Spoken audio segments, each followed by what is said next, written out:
On February 13, 2026, President Donald Trump was photographed preparing to board Air Force One at Pope Army Airfield in North Carolina.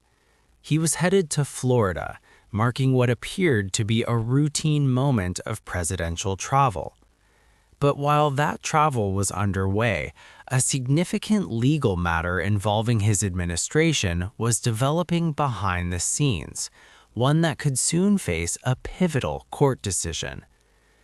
At the center of the issue is Kilmar Abrego Garcia, a Maryland resident who holds temporary protected status, often referred to as TPS. This status allows individuals from designated countries experiencing dangerous conditions to live and work legally in the United States for a limited period of time. The administration has accused Abrego Garcia of involvement in human trafficking and has pursued charges against him for nearly a year. However, the situation became more complicated after officials acknowledged that he had been mistakenly deported to El Salvador in May. During his time abroad, he was detained at El Salvador's high-security Centro de Confinamiento del Terrorismo, commonly known as CECOT. He reportedly remained outside the United States for approximately 7 months before being returned. Once back in the U.S., prosecutors refiled charges, this time in Tennessee. Legal analyst Michael Popok, host of the Legal AF podcast, has closely followed the proceedings. He has described the case as being in a fragile state, arguing that recent court rulings have created additional challenges for the prosecution.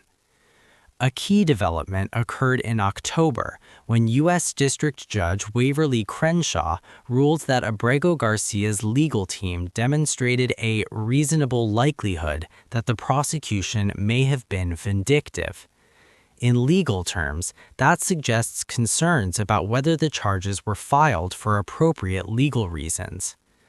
That ruling does not automatically end the case, but it does raise significant questions that the court may revisit in upcoming hearings.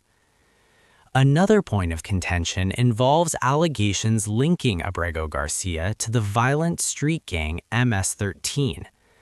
Prosecutors have suggested an affiliation, but according to Popok, courts reviewing the evidence so far have not found proof establishing gang membership.